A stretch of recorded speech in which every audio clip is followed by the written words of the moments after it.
So, Baskal, thanks for joining us today. How are you? I'm great. I'm great. How are you guys doing? Yeah, we're real well, thanks. We really appreciate you taking some time out and carving it out for us. It looks like you have a great story. We'll get right into it. Could you give us the overview of who you are and what you do? So I'm Baskal Korkis. I have a accounting firm. We do taxes, bookkeeping, and payroll for companies and individuals. We have an insurance agency, so we do home, auto, commercial insurance. I have a lending company, so we do 1 to 4 family loans in addition to hard money loans and commercial lending. We have a real estate investment company, so we buy multi-unit properties, renovate them, rent them out. Um, we have a property management company. We have a real estate investment company in the sense of remodeling. So we remodel the real estate as well. So we kind of have an all-in-one in-house team that handles all those different businesses that I run. So I'm sure all those businesses didn't just happen. They didn't just show up. There's when you really name them off, it seems like my guess is as you were doing some of this stuff, you decided, hey, why pay someone else to do this wing of the business? We can go ahead and do our own accounting, or we can do our own rehab, or we can do our own lending. And you just kept adding on. Is that kind of how it worked? Can you take us back to the beginning? Kind of. You're pretty close, and it's not as intelligent as it seems to everybody else, right? Um, what happened is when I was younger, I worked as a banker. Was a personal, actually it was a teller first. Within a few months, I became a full-time senior supervisor. Within about 14 months, I went from part-time to full-time, full-time senior, senior supervisor, part-time personal banker, senior personal banker, doing loans. So I was like 20 years old doing loans at the bank, mortgages. And from there, I left. I went for a Citigroup, did anti-money laundering. I left there, worked at Price Waterhouse Coopers. I did auditing and taxes for companies like Home Depot. And along the way, I worked in different roles, and I always loved finance and learning different things. So I was actually the person doing each of those roles. So I have technical knowledge in each of my businesses. And so when it came to the point that I needed to get them done, I didn't have a lot of money. It wasn't that I didn't want to pay people, I just didn't have the money to pay people. So being an expert in each one of those fields, I just started doing them myself to be able to continue moving forward, to continue to progress. And then once I did have the money, I was like, well, I don't need to hire a company to do this. I already know how to do it. I just need someone here that can get about 80, 90% of the work done for me. And I will be the person that just double checks and make sure that it's right. And eventually, along the way, each person that's taking on these roles becomes better and needs less of my help. And then as I make more money, I hire people with more and more experience that don't need as much oversight. And that's how I kind of developed each business. Along the way, I've also been very blessed and fortunate that I would get aligned with the right people that I can take on new businesses and new ventures because they could pick up where I would leave off. I mean, time is our biggest obstacle, right? So we don't have enough time in the day to do everything we want. So we need to find people that can replicate us and take on roles so we can continue moving forward. I'm very progressive and forward thinking and for my companies. So I'm always trying to find ways that we can develop ourselves, we can grow individually and as a company. So I'm always trying to find a way to move forward and scale. And which was your first business? So after you got out of the banking, what did you start first? What were you doing for income? So while I was in banking, I was investing in real estate. So at 14, I fell in love with real estate, and it took me until about 19 to buy my first duplex. I was able to, from the different hacks and tricks that I learned from my different mentors, I learned the credit game, I learned the finance game, mortgages, I learned the tax return game because you have to have all those things in order to be able to continually invest and grow. if anything's out of whack, it kind of becomes a stumbling block and will limit your growth. So after learning all those things, while I was at the bank, I bought my first duplex. By the time I was 23, I had about 23, at 23, I had 23 units, like rental properties. And so I'd work on those in addition to working for these companies and growing. After that, I opened up the accounting firm. And then after that, I opened up the insurance agency.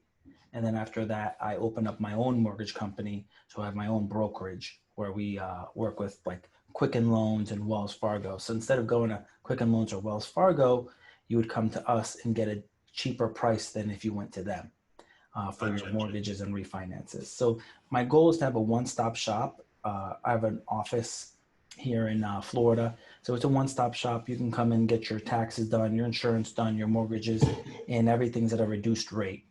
And that's kind of my plan for a long time. It's finally coming to fruition. So did you go through 2008 then too? Yes. It was a very rough time. Yes. Did you think about giving up at all? Yeah, I remember a time it was like 2008. I had 23 units at that time. 8 of them were vacant or behind on their rent. I would rent something out. Within 3 months, the tenant that I rented to had basically destroyed the place and didn't stop paying rent after the first month. I had to evict them and then go and fix it up. At that point, there was not a lot of opportunity for work. There was not a lot of opportunity for money. I fixed everything myself. I rented the property myself. I fixed it up myself. I evicted them myself. I actually did my own paperwork without a lawyer, and then just did the whole process. I was working 100 hours a week and not getting anything for it for like 3 years.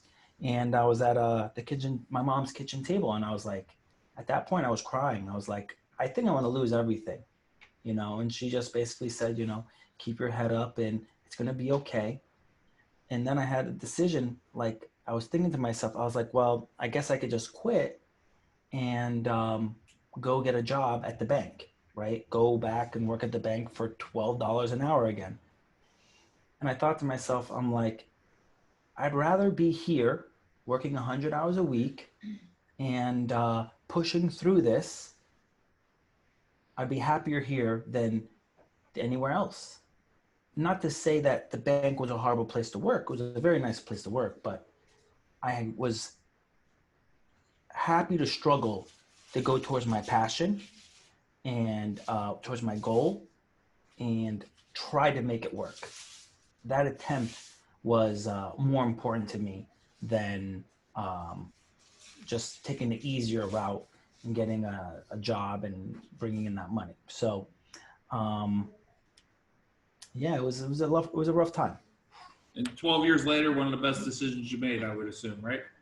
Yeah, all those properties I kept basically all of them, thank God. Most of the other people I knew went bankrupt and lost a lot of properties. They stopped paying their mortgages. I wasn't that type of guy. I continued to pay the mortgage every month, despite I wasn't making money. I paid all the bills, and those properties I went from 0 units at 19 to 23 by 23. I had roughly about a $3 million portfolio. That $3 million portfolio is probably worth $6 million today. Wow. And so mortgages paid down, values keep going up, rents keep going up. So it's, yes, definitely given me a comfortable lifestyle. Now I'm 34, married, kids. So it's nice to have that business to cover expenses while I build new businesses consistently and have those, be in the infancy stage where they're costing you money, they're not making you money. Now, I definitely think you could add some thoughts to us on building businesses for sure. But before we get into that, we have not quite had a real estate expert on the show yet. So I'm really curious if you could give us real estate investing 101. If somebody's listening, they're younger, or maybe they're not younger, they're just they're in a point where they feel like they want to have another investment. They want to diversify a little bit outside of their business, and they want to buy some real estate. What can you what kind of advice could you give somebody that's thinking of just getting started? And the thing that I always wonder on top of that question is, once you get started, how do you use the first one to buy the second one, and then the second one to buy the third one, and so forth? Great question. That's very smart. I go over like deep detail in this course that I created. It's called Foundations of Personal Finance. And it just shows all the knowledge I learned to get from 0 units to 23 units. But to simplify it is like this. The easiest loan you're going to get is your first property. Let's remember that. So we'll start with that. The next point you got to understand is that you're not betting 100% on cash flow. You're not trying to get rich off of the rent. You're going to make some money per month, but that's only to cover expenses and to keep your asset moving, right? You don't go and invest in, Apple, and you got a dividend, and now you're like, oh, I'm going to go spend it on Starbucks, where a lot of real estate investors, they get that $100 they made in the month for rent. I'm like, oh, I'm going to go blow that money. I'm rich. No, you're not, right? And I don't think of it as my money. My business's money is my business's money. It's not my money. So I constantly reinvest it until my rent check is so huge, my income is so large, then I will keep off of the rent coming in, not off of the principal amount. So the point is, the rent is not going to make you rich. The appreciation of the asset is what's going to make you rich. It's what's going to make you wealthy. So when you're buying an asset today at $200,000, in 10 years, that home, that property is roughly $60,000 to $100,000 more money. That's how much it appreciates. So if you want to check what I'm saying, the guy's crazy, literally go to check out your property appraiser, look at homes that sold, check back every 10 years, and you'll see what happens. So I took one of my mentees to see one of my mentors, saying, let's meet this guy. This guy is 65 years old, been doing it forever, investing since he was 20. And he's showing us houses he bought for $20,000 in the 80s that today they're worth $300,000. Wow. And he said, well, that guy's lucky. I said, why is he lucky? He's like, well, he bought it for $20,000. I said, well, you're lucky. He's like, well, what do you mean? I said, today you could buy that house for $300,000, and in 40 years, that house is going to be worth easy $1.2 million. So that another kid's going to call you lucky, but you struggled through the times and handled different, recessions and depressions, and you were able to push through it. That is what we, by having that ability, we get paid the money of the appreciation. Now, some people will be like, well, how can you bet that it's going to happen?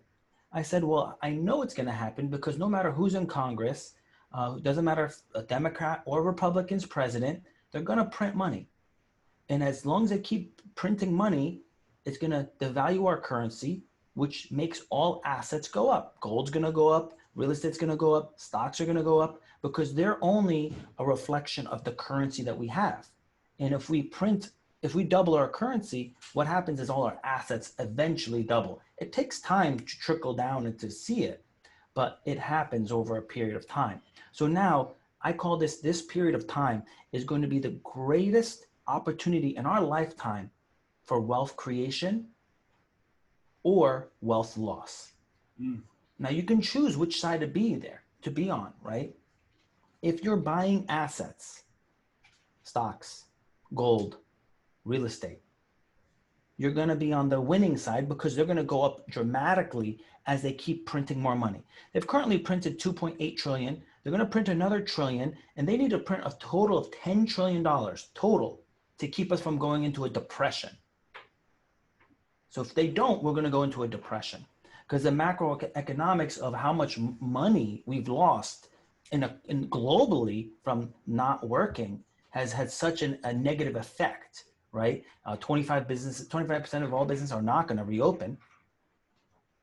Look at the jobs. Look at the effects are going to be great.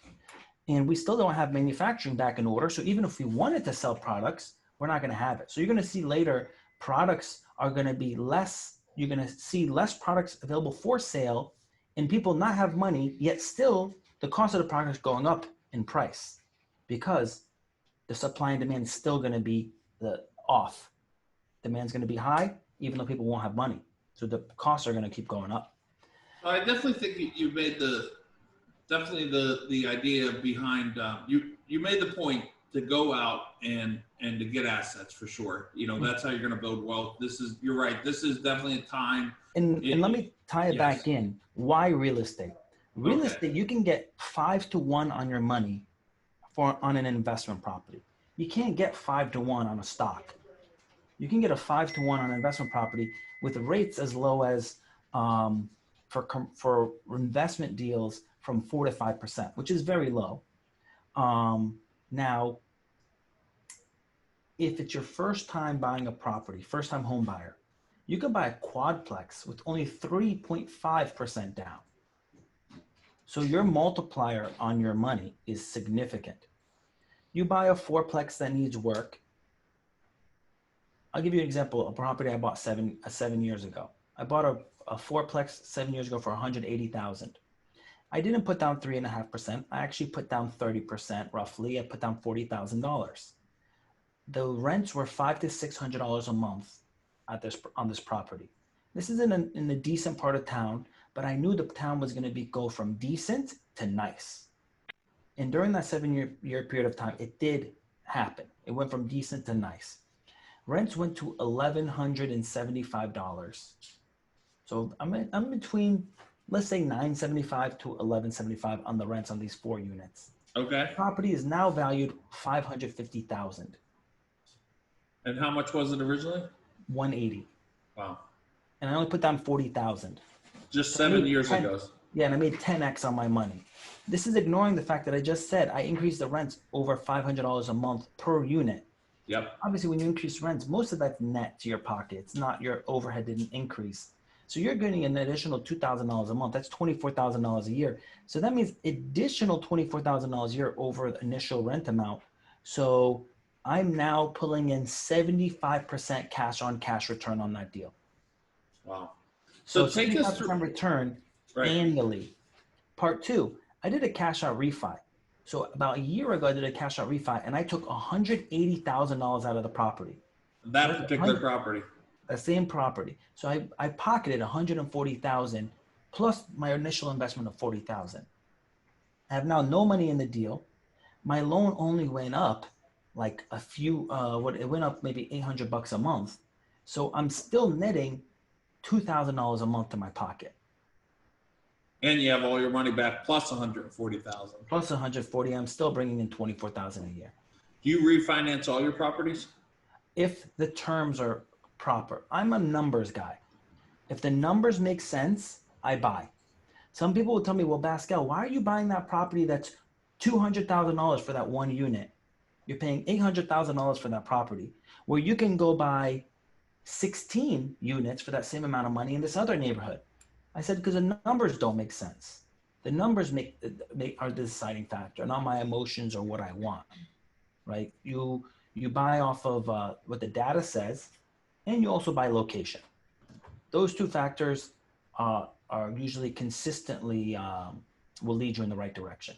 So what numbers do you look for? So I used to look at cap rate, but cap rate is deceiving because you can buy in the hood and get a very good cap rate. But then what you realize is that the maintenance is very high in the amount of the time you're going to have to take to property manage as well is a lot more.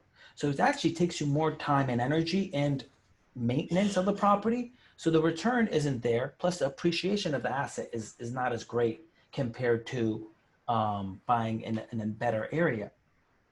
Unless you're buying in a neighborhood where you're like, okay, it's going to get gentrified and you know it's going to get gentrified, then that changes things. But unless there's factors that you know that they're going to change, like a brand new amazing school, a hospital, they just built a brand new police department in that city where they used to have very high crime. Like it's unlikely to change unless there's factors to justify it changing. Like the cities I'm buying in downtown cores that are like 1 or 2 streets away from the water. So very nice, really, right? Well, they weren't nice initially. They were like lots of drugs. was a sleepy town with mostly like grandparents, and they would have like some grandkids there, and most of those grandkids were on drugs, and so it was, and then it would steal from their grandparents, and just a bunch of headache. Um, uh, but I saw the potential that it's a beautiful area, and eventually a lot of other people are going to want to live here and rent here and so on. So and it happened.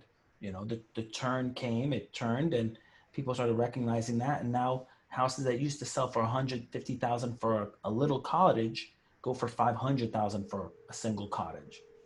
So. So you don't look at cap rate anymore? Do you look at different numbers? I still look at what is the value, what's the appreciation factor of the property. So normally what I invest in is I use the Burr method for apartment complexes or multi-unit complexes. What a Burr method is for those who don't know, it's buy, remodel, rent, refinance. So you will find a property that you're going to buy let's use this example. It's $1 million property that after renovation value is $1 million. After renovation value, once you fix it all up and you do it right and you put in the new tenants with the increased rent amount, it's worth $1 million. I'll buy that property at say 500 because of the condition it's in. It's only worth 500. So then I will go, the tenants will move out because I'll ask for higher rent. I don't have to evict them. Normally they just move on their own. Then I renovate the property, make it nice, ask the higher rent amount, get it rented out. At that point, I'll go to a bank that specializes in commercial deals, and they will value the property based off of rent. And they'll say, okay, based off of this rent, your value is $1 million. Now I bought it for 500 and spent say 200. I'm in for 700. When I do my refinance, I will be able to pull out all of my equity, have nothing in the deal, and have no money in the deal, and then be able to continue receiving that money. And then you use that money to buy another one usually? Then I use the money to buy another one. Because as I mentioned earlier, the principal and the cash I'm using, I do not consider it mine. Right. What's mine, what can I spend is the profit after my refi from the rent. Okay, so going back to the one that you bought for 140, or the one that you took 180,000 out, and you got your initial 40 back, would you consider your 140 profit, or would you dump that 140 back into something else? I dumped that 140 back into something else. So I used that money to go buy a 8 unit in a downtown market, another one, and I turned it into 16 units. And now, even though I'm making $2,000 off of the 4 unit, the 16 unit, I'm gonna net 10,000 a month. So how many units do you have now? What? How many units do you have now? With this new property I have under contract, I have 43. And then and my 43 though are not like, some people will have 1,000, but theirs is in some part of the country where each unit's only worth $25,000. My units are worth about $250,000 a piece. Wow. So my units are, the value of them, because they're in downtown core areas that are very desired. Like the most recent 8 unit I'm buying right now, I'm paying $110 a door. But when I'm finished, it's going to be worth $220 to $330 a door. So you look at it right at a door, and then you go right for the price and the remodel. And have you built your own remodel company too then? Yeah, so that's one of the companies I mentioned earlier. Okay. Now I have my own people, and most remodel companies, just to kind of pull the curtain back, most remodel companies do not do everything themselves. They'll have your remodel company, then you'll have other GCs you work with. You have another electrician that's separate, a plumber separate, everyone's separate, sure. Tile guy, flooring guy, cabinet guy. So even though you can have a major remodeling company with only 3 people because you sub out the other 27. Right. So I did that 16 unit with my people, but I also subbed out to like 27 other people to do different aspects because they're faster and they're cheaper. Even though I have my guys in house, The flooring guy can do flooring so fast, the price I pay him is very little. So so going back to the question on for the first time person trying to get into real estate. So they would go and buy a unit using their some money down to get in there, and then once they get in there, they would refinance it and then take that money out and just put it into another one. So basically, now again, they're buying a property that is undervalued. Undervalued, okay. Yeah, because it needs work. Yeah. And it doesn't have to be major work. It could be just like flooring, paint, cabinets, bathroom remodel, nothing major that they can do slowly. Because when I did my first deal, I did it very slow. It wasn't fast. I did it slow. I went in, painted the outside, painted the inside, tiled it, done. Then I changed the septic system. I changed the roof. I did some upgrades in the bathroom.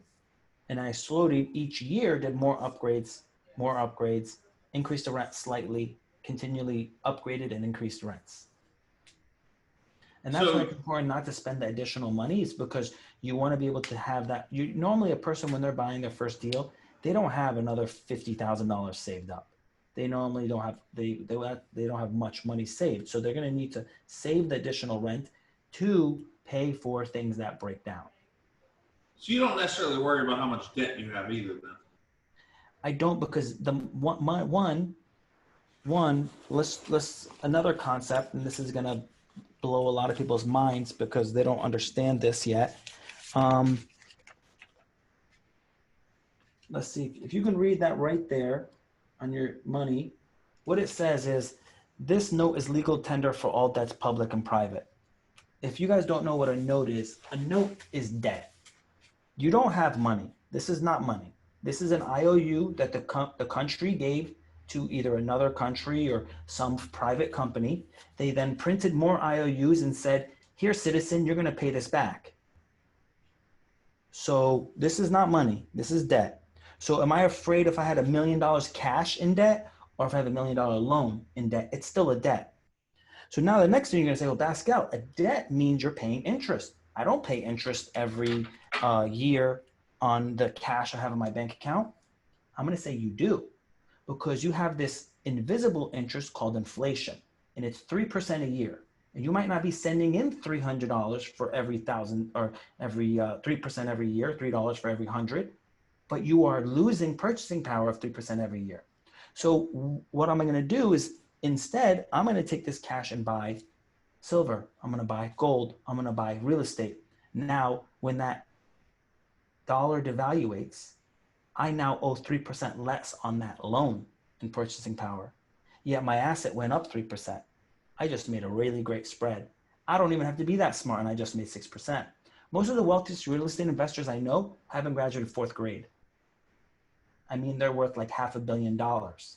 They haven't graduated the 4th grade. They understand very basic concepts. Don't pay a lot of money. Don't pay retail for real estate. Don't go for the shiniest thing. Go for what has the best value. And I think what you're bringing up too is there's a process to it, and all you do is just repeat the process, right? Yes, and don't let the world, because I've gone through, I remember the recession of 2000. I remember everything after 9/11. I understand what happened, in 2008 and what's happening now. Everyone's going to say it's something new. 5 years ago, I said the end of 2020, beginning of 2021, we're going to have a recession.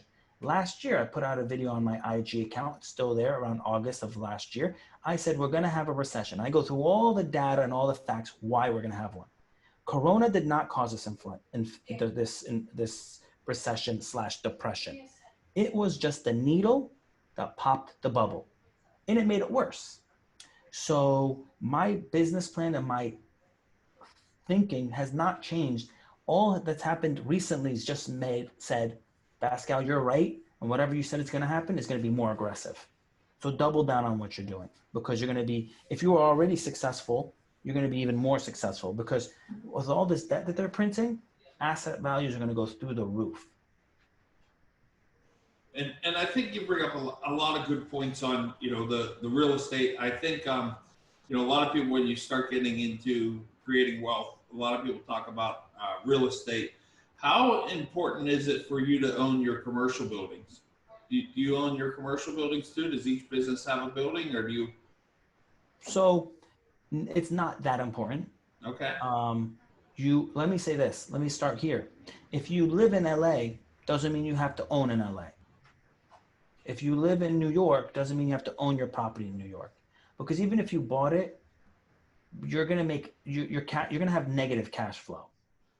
It's very difficult to make money in New York, LA, Chicago. The laws are not in your favor.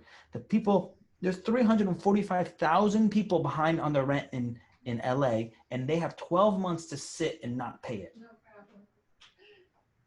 So if you have money, you can invest in something else, make that money come in and use it to pay for your property. You want to live in New York, live in New York, invest in somewhere else. Then the profits you're making from your rental, you can have it cover your rent. How about just buying straight land? Is there ever a good time to just buy land? Usually you have to be honest, my thinking of that is you have to have a decent amount of money to do that. So if you're saying someone's like 20 years old and 25, 30, doesn't matter. They don't have a lot of money, a lot of cash flow coming in. The land is going to appreciate, but it's not going to produce cash flow. So what you're going to do is, it's like buying a brick of gold. I'd rather spend $100,000 on a brick of gold that I can keep in a safe than $100,000 on a piece of land. Unless you know in the next 2 years, they're going to start developing and the value is going to skyrocket. Unless you have some type of insider information, which is not illegal in real estate, to know that they're going to build a hospital on this piece of land. So maybe I should buy the land next door. Sure. It's okay. Otherwise, it doesn't make sense to invest in land. What I do is this: I'm investing in land when I'm buying downtown core properties. I'm buying the land. Now happens that this land comes with the building, and I'm using the building to cover the loan on this land. And eventually, I'm not planning to keep those buildings. I'm planning to bulldoze them and build a 3-story building, which currently is only a 1-story building. But I'm using the buildings and the rent to cover and pay for itself. Land doesn't pay for itself. You got to have a job that you're going to take money out of your pocket and pay for it every month if you got a loan on that land. Right. So cash flow is king. And you can own real estate and land, but you need to, if you're going to buy the land, you should try to find someone to rent it and to cover your expense. It makes sense. I think, to circle back to the businesses, so at some point you realize, like, hey, why, I guess you kind of explained at the beginning, you said, look, I have this experience, so I figured why not do it, and I was doing it all myself. So then I like the role of finding somebody that can do it about 80% that you can do it. I always say that too with all my businesses too. Same thing. If I can find somebody that can do it 80% of the way that I can do it, then that's, I hand it off to them. And, I guess the other part would be is from these businesses, you have a unique perspective, and I can tell, being a numbers guy, you understand the tax game. I think for a lot of people, they never made a lot of money. So all of a sudden they start their own business and they start to make a lot of money. But then they realize the hard part is not making money, it's keeping it. Yes. So can you talk a little bit about some of the strategies you've used opening up these other businesses and strategies that you use to keep and grow your money? So like in the last 15 years, honestly, I don't remember ever paying taxes, right? Because it's not like illegally I didn't pay taxes. Sure. By using all of the rules that are set in place. One, being a real estate investor, you get significant tax deductions, and there's a lot of tax credits. You can depreciate a certain type of way. You can do 1031 exchanges. You can do segregated depreciation model. So I can have somebody that put in $100,000 into an investment. We then depreciate the asset $100,000 the first year, because I have investors as well that'll invest with me. And say a doctor comes in, or one of the people that invest with me, he's a doctorate degree in artificial intelligence. He works for Apple, and he puts in 100,000. We can depreciate that asset, most likely 100,000 the first year through a cost segregation model. and they would be able to write off that investment against their income. So now he actually reduces his income by 100,000. He's actually getting a tax refund because instead of making say 500,000 that year, he only made 400. He gets a significant amount of money back. Now he still owns that asset. He's still going to be able to collect the rental income. He actually didn't lose anything, but because the government encourages people to invest in real estate because they need housing, you get those benefits. So the government works like this. The government looks at all of its citizens to help the government meet their goals. You can either do it one of two ways. You can either actually three ways. You can volunteer all your time, being generous and not make any money. You can two, pay taxes on the money you make. Or three, accomplish a goal the government is looking for. A government is looking to accomplish, and in turn, they're going to give you tax credits and benefits. So by providing housing, which the government doesn't want to provide housing themselves, they want you to provide it. So if you can provide housing for people, they have all these tax credits and benefits that will help reduce your tax bill. But people are like, look, save your money, use that money to provide more housing. And as long as you keep churning that wheel and provide more and more housing, you're always going to be able to defer paying any taxes and avoid having any tax bills, really. So that's one. Two, setting up proper organizations and business structures to limit the amount of tax. So if I have a client that has a Schedule C business and they made $100,000 and they're in New York City, their tax bill is probably going to be roughly $50,000 of the 100. I mean, say they sold $200,000 worth of product, they net 100,000 profit, 50% of that's going to be tax. But if you have the same person that set up a structure and they say create an 1120S, and that 1120S received a lot of the money, they only received say 30,000 of that income, they would probably only owe $15,000 in taxes for that year instead of 50,000. Now, both doing it legal. One's playing smart, one's playing hard. Do most accountants know how to do that?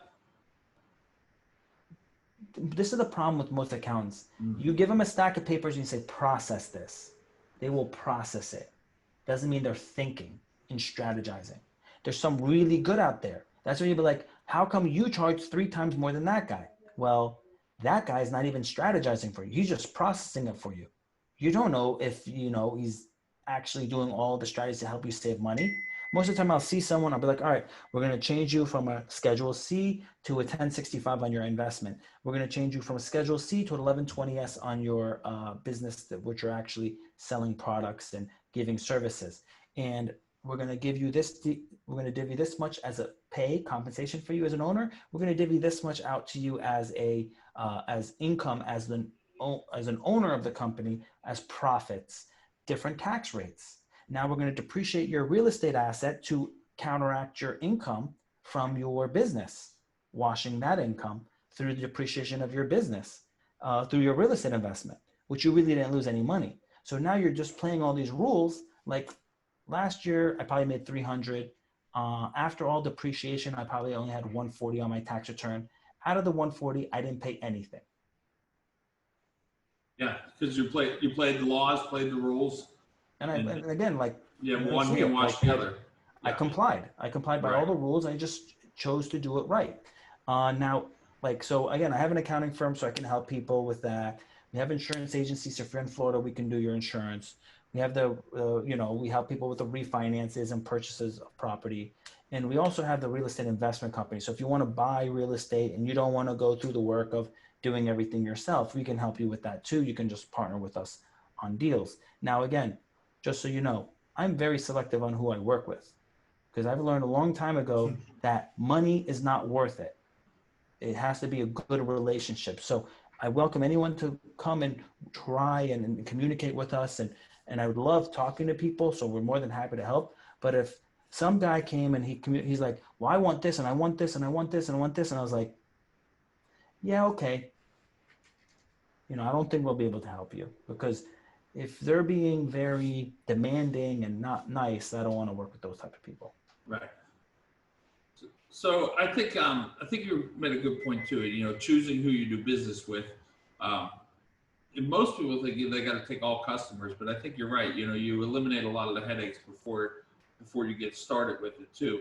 Um, I'm kind of curious. So, how do you structure the businesses as far as do all the apartments have their own LLC? Do you have different management companies? Like, I would think you're the guy to ask. Like, when somebody's starting out and they're trying to figure out, you know, they get confused, the C corps and S corps, and how do they tell what's the right vehicle for them? How do you advise people that way? So I'm going to say this, and most people will be like, I don't like him saying that. Most people are going to have all of the properties in their personal name. They're not going to have them in LLCs. And they're like, oh, I don't like that answer. Well, that's the truth, because when most people realize how much money they have to put down when the company is in an LLC, the property is in an LLC, not company, property is in an LLC, they're going to realize I don't want to do that because I'd rather buy an investment property with only 20% down, not 30% down. Because most lending requires 30% down once you're in LLC. So they're going to choose to be in an individual's name. And I'm going to tell you, don't be worried. Why do we have an insurance company as well? Because as long as you have good insurance, it doesn't matter that it's in your personal name. The insurance is going to cover, one, if you owe anybody money because of your liability or exposure. Two, it provides you with the lawyer to represent you. So you don't have to be worried. I mean, an umbrella policy on average costs roughly $400 a year. $400 a year to basically get a free lawyer and $1 million worth of coverage. Those are separate items. If they have $1 million in legal fees, that doesn't matter. It's not your problem.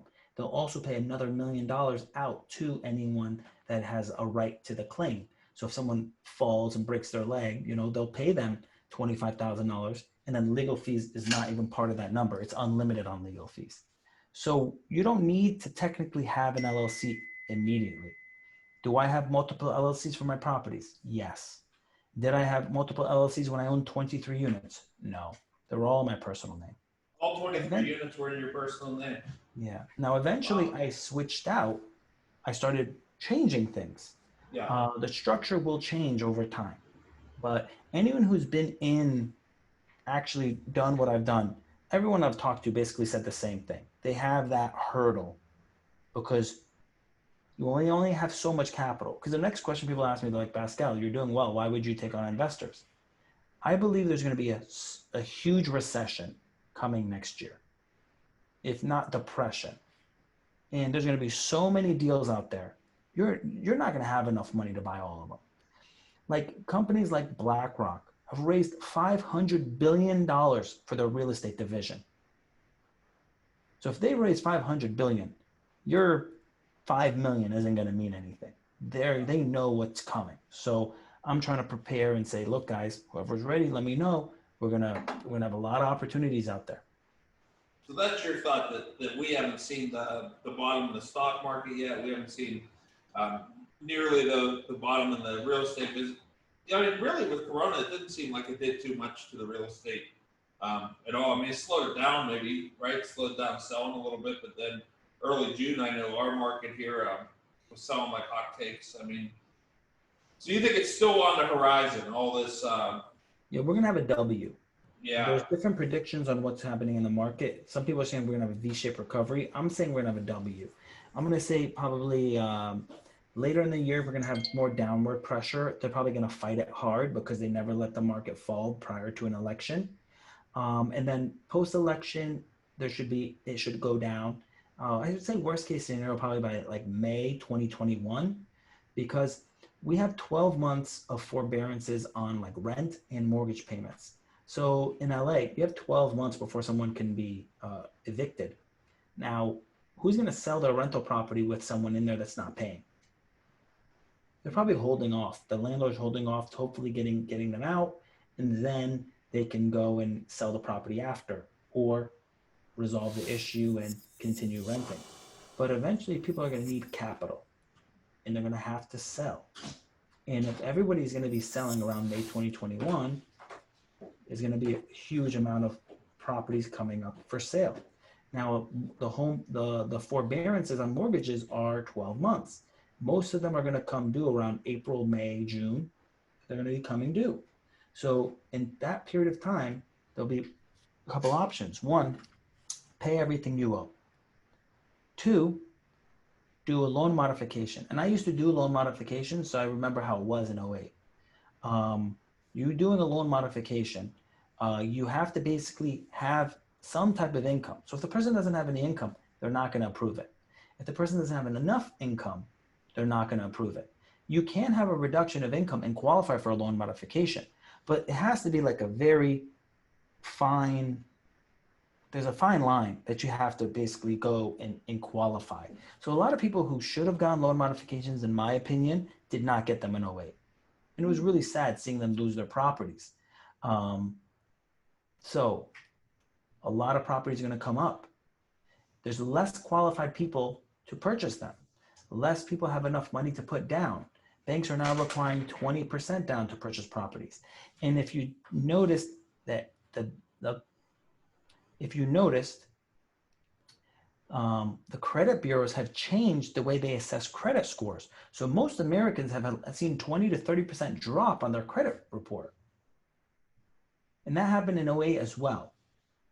So I'm not trying to be a conspiracy theorist, but why are you changing the way they assess credit scores? Yeah. Right when there's a recession? Now you're requiring more people to put more money. You're requiring people to put more money down, and you made adjustments to credit scores. Obviously, both factors will reduce the amount of people that could buy properties, increasing the number of people that are selling properties, and making a gap in the supply and demand. Could you give us some quick tips for somebody to increase their credit score? Yeah. So credit scores work like this. Credit scores back in the day, how we didn't have credit scores. We had references. You had the guy in the corner store where you would buy stuff and then pay him at the end of the week. We would have mortgages. 50% of mortgages were actually owner financing. So when you go to the bank to add a garage on your house and you want a loan, you would put down the guy that owned the corner store, and they would call him and be like, "Yep, he paid me on time." You would call the owner financed property, that person that gave you the loan, and they would say, "Yep, he paid me on time." Those were references. Today, your references are Macy's, Discover, American Express, Visa. So if you only have one credit card, you're only having one positive thing said about you each month. But if you have 3 credit cards, you have 3 positive things being said about you each month. So in 1 year, you'll have 36 positive things on your credit report compared to only 12 if you only had 1 credit card. Part 2, don't think having a lot of debt or having exposure to a lot of debt is a negative thing. It's actually a positive thing. If you have a credit card that's $1,000 and you call and say, "Hey, I would like a $5,000 limit," what that does is it actually increases or reduces your utilization rate. By increasing your limit, you reduce your utilization rate. Now, again, that doesn't mean go spend that money. That just says have it available. Because if you're spending $500 on a $1,000 credit card, you have a 50% utilization rate. But if you're spending $500 on a $5,000 credit card, you only have a 10% utilization rate. That's a 20, 30 point difference right there. Another quick hack is if you pay your credit card, if your credit card bill is due on the 18th of the month and you get it and they said the due date is the 30th. Well, 18th is when they print the statement. On the 16th, pay your credit card before it's printed. Because the day it's printed, that's a snapshot. That is what your credit score is based off of, that snap date. So if you pay it off and then wait until after, and then start using it right after it's been paid, and say you had $1,000 used at $1,000, they don't know that. They only know where you're at the day they snap that picture.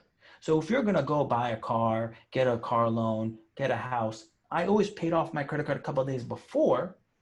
That way it would jump my credit score 10, 20, 30 points, and then I would apply with a higher credit score. Yeah, that's good. That's a real good hack, I think, for sure. Yeah.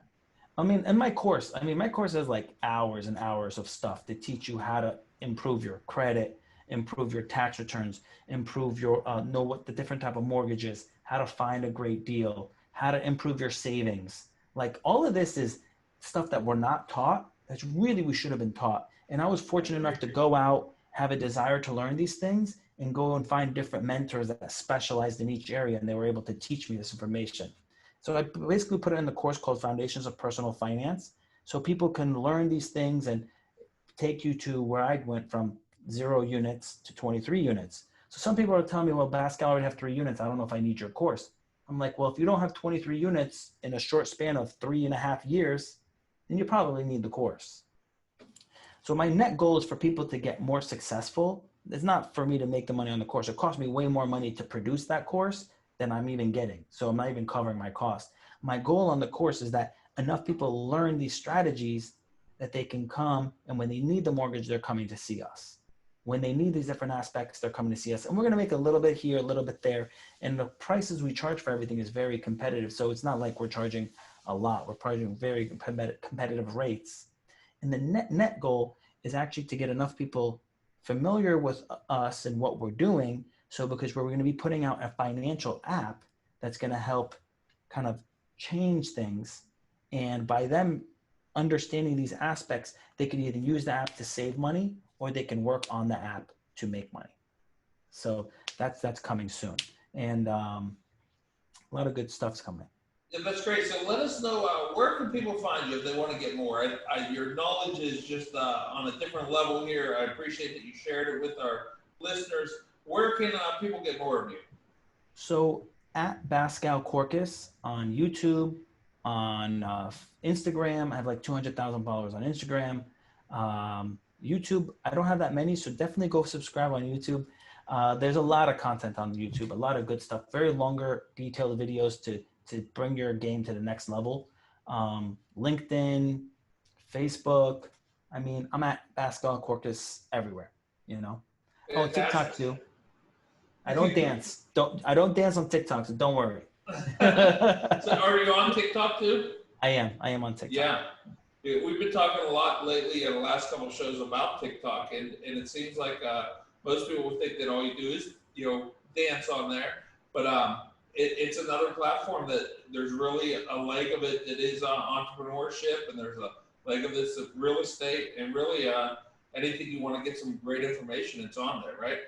Yes. You're going to get about 15 seconds to a minute worth of information. So you're going to get a lot of bite-sized info, and then from there you can go and get more details.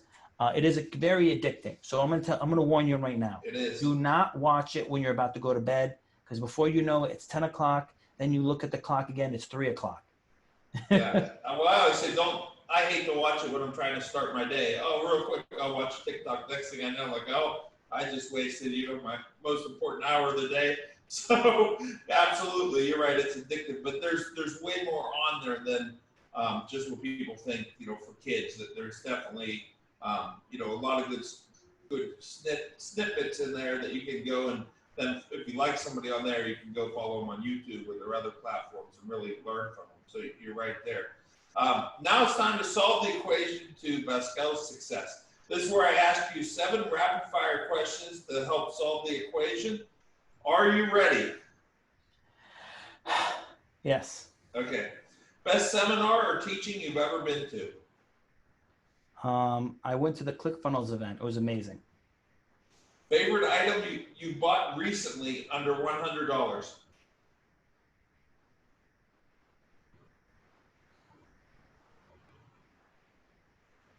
I don't even know, man. My Duluth underwear. Perfect. Name an idol or hero of yours that you've met in person. Met in person. Idol or hero I met in person.